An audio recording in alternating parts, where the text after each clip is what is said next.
네, 안녕하세요. 여러분들 반갑습니다. 금융과 에너지 업종을 누구보다 쉽게 알려주는 데이안 멘토 권혁철입니다. 오늘 삼성생명이라는 기업 리뷰해보도록 할 텐데요. 삼성생명은 여러분들도 아시다시피 보험사이죠. 최근 대체로 은행, 증권, 보험, 즉 금융주들이 실적 발표를 앞두고 기업 밸류업의 모멘텀과 함께 상승 중에 있는데요. 사실 기업 밸류업 프로그램은 야당인 민주당의 선택이 상당히 중요하죠. 이 이유에 대해서와 기업 밸류업 일정과 함께 알아보면서 같이 한번 확인해 볼 텐데요. 천천히 얘기 나눠보도록 하겠습니다. 먼저 시작하기 전에 저희 데이업 채널에 오시면은 모든 종목들을 커버해드리고 있으니까 찾아주시면 정말 감사하겠고, 제 영상도 끝까지 지켜봐 주시면서 댓글로 궁금하신 것들 남겨주시면 다음 영상에서 말씀을 드리도록 하겠습니다. 그러면 삼성생명 바로 보도록 할게요. 일단 삼성생명 다른 보험사들과 마찬가지로 지금 생명보험 판매를 주 사업으로 하고 있죠. 사실 대부분 금융사들과도 마찬가지로 시장에서 저평가를 받고 있는 기업이기도 한데요. 일단 여러분들도 아시다시피 올해 1월 말쯤부터 해서 이 기업 밸류업 프로그램 이슈가 있었잖아요. 주요 내용 잠깐 짧게 살펴보자고 보면은 이 상장사의 주 투자 지표를 활용해서 시가총액 및 업종별로 비교 공시를 하고, 그리고 상장사들에게 기업가치 개선 계획을 공표하도록 권고하고, 기업가치 개선, 우수기업 등으로 구성된 지수개발 및 상장지수 펀드를 도입하겠다는 내용이었습니다. 이 기업밸류 프로그램 취지 자체가 저평가되어 있는 기업 가치를 개선시킨다라는 정책이었었죠. 세부 내용 같은 경우는 2월 중으로 발표가 되었었는데, 이 발표가 되자마자 사실 실망이 큰 부분이 있었거든요.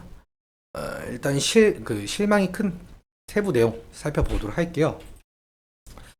구체적 방안이 2월 26일에 발표가 되었었는데, 이때 1차 세미나를 열면서 금융위원회는 기업 밸류업 지원 방안, 즉 한국 증시 저평가 해소를 위해서 7월부터 상장사들에게 기업 가치 재고 계획을 스스로 공시하도록 하겠다라고 밝혔었고, 그리고 다음 달인 5월에 2차 세미나를 열어서 6월 중으로 최종 가이드라인을 확정시킨다라고 했었죠. 공개된 방안에 따르면 약 1,600개에 달하고 있는 전체 코스피 상장사들은 기업 가치 재고 계획을 스스로 수립을 하고 연 1회 자율 공시하도록 하게끔 만들겠다라는 건데요. 기업 가치 개선 계획에는 총 6단계로 진행되고 있는 것으로 보이고 있어요. 먼저 현황 진단, 그리고 목표 설정, 계획 수립, 이행, 평가, 소통. 이 6단계에 대한 내용이 담겨져 있었습니다. 그리고 매년 우수기업들에게 표창까지 준다라고 하는데요. 그런데 사실상 기업들 공시는 이 하반기부터 공시가 되고, 그리고 3분기에 밸류업 지수 개발이 완료가 되고, 공시 인센티브 같은 경우 내년부터라는 내용들 때문에 실제 시행 시기까지는 너무 기나긴 시간이 걸린다라는 평가를 받았었죠. 그래서 기업 밸류업이 기대에 미치지 못한다라는 말까지 나왔었는데, 그 이후에 기업 밸류업으로 상승했었던 저평가 종목들이 실망 매물을 상당히 뱉어냈었던 부분이 있었습니다. 그런데 며칠 전에 최상목 기재부 장관께서 이 워싱턴 기자 간담회에서 말씀을 해주신 게 있더라고요. 밸류업 프로그램은 좀 변함없이 추진을 할 거다.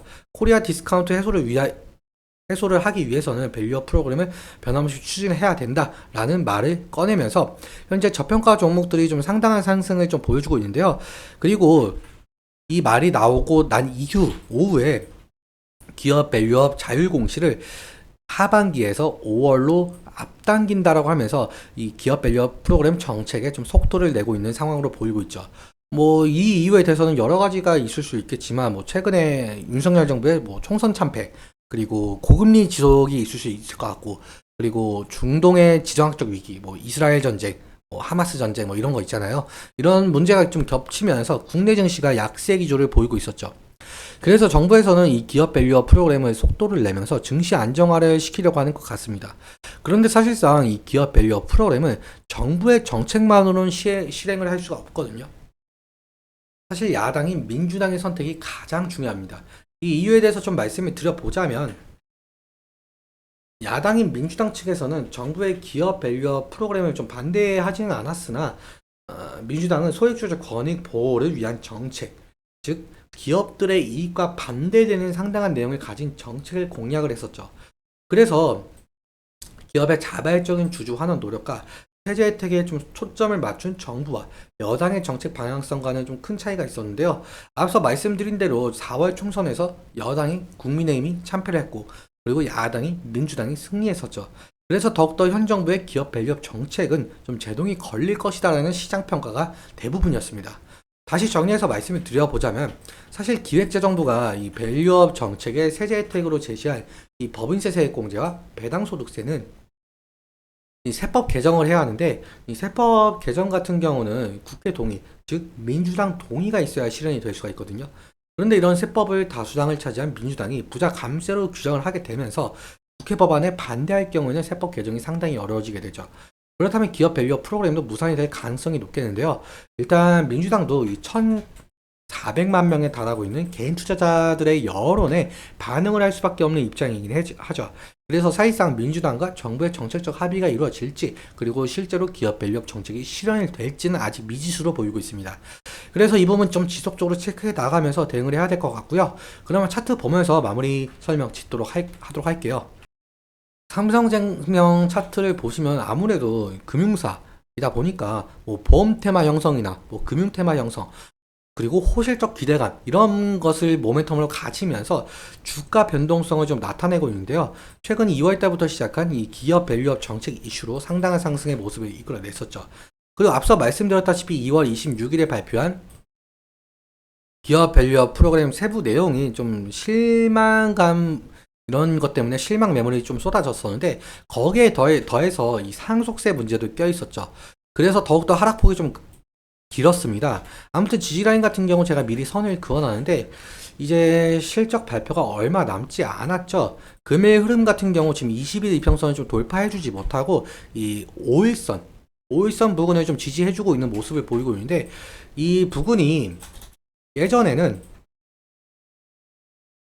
저항대 부근이었습니다. 딱 맞고 하락했던 부근이었는데 이제는 주가가 그보다 위에가 있으니까 지지라인이 될 가능성이 높겠죠. 그래서 1분기 실적 양호한 실적을 바탕으로 좀 확실하게 이 부분 좀 지지해주면서 상승을 하게 된다라고 한다면 상당한 상승을 이끌어낼 수 있을 것 같은데 하지만 1분기 실적이 안 좋게 나오거나 뭐 기업 밸류업 정책이 무산이 된다라고 한다면 실망 매물이 쏟아질 가능성이 있겠죠. 그래서 이 지지라인 이탈 시에는 리스크적인 관리가 필요할 수 있을 것 같고요. 그리고 사실상 기업 밸류업 정책이 야당의 반대를 무릅쓰고 시행이 될지는 모르겠지만 성공적으로 시행이 된다고 한다면 현재 저평가를 받고 있는 금융, 즉 증권, 은행, 보험이 테마를 형성하면서 지속적인 상승을 일으킬지도 지켜봐야 될 것 같습니다. 오늘은 여기까지 말씀을 드리면서 오늘 내용 여러분들께 도움이 되셨다면 구독과 좋아요 부탁드리고 말씀드린 내용과 차트적인 부분에 대해서는 제 개인적인 견해가 있을 수밖에 없기 때문에 여러분들의 주관적인 견해와 함께 투자를 현명한 선택하셨으면 좋겠습니다. 오늘도 시청해주셔서 너무 감사하고 지금까지 멘토 권혁철이었습니다. 감사합니다.